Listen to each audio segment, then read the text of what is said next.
Bonjour à tous, nous nous retrouvons ce dimanche et l'évangile qui nous est proposé, c'est la suite de l'évangile selon saint Luc au chapitre 16. Et nous entendons Jésus nous rapporter une parabole entre un homme riche, très bien vêtu, qui faisait chaque jour, nous dit Jésus, des festins somptueux. Et devant son portail, un pauvre nommé Lazare, couvert d'ulcères, qui aurait bien voulu se rassasier de ce qui tombait de la table, mais personne ne le lui donnait.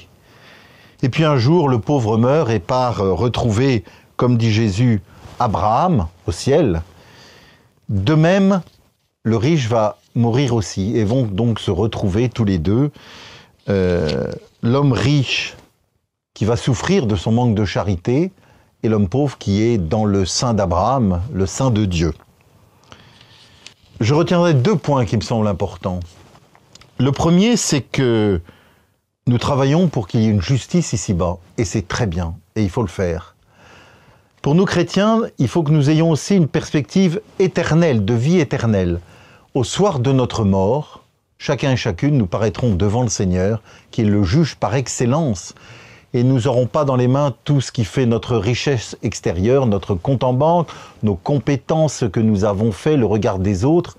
Nous n'aurons rien, si ce n'est dans les mains tous les actes d'amour vrai, les actes de charité que nous aurons posés tout au long de notre vie.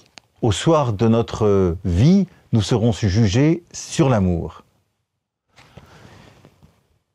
Et donc pour nous, il y a une perspective éternelle, parce que le Seigneur est la vraie justice. Et la vraie justice, avec un grand J, sera dans le cœur même de Dieu. Alors si peut-être nous pâtissons de manque de justice ici-bas, nous savons que la perspective pour nous est la justice donnée par Jésus lui-même. Ça ne veut pas dire qu'il ne faut pas tout faire ici-bas pour qu'une bonne et justice équitable, bien sûr, soit rendue. Mais nous avons, nous, cette perspective. Vous voyez, une perspective éternelle. Jésus est le juste par excellence qui rendra toute justice. Et au ciel, toute justice sera rendue. Et la deuxième chose que je voudrais souligner, c'est la dernière phrase du petit passage, qui est une phrase en soi terrible, parce que le riche dit envoyez le pauvre Lazare pour dire à tous de ne pas faire ce que j'ai fait. Et Abraham répondit, s'ils n'écoutent pas Moïse ni les prophètes, quelqu'un pourra bien ressusciter d'entre les morts, ils ne seront pas convaincus.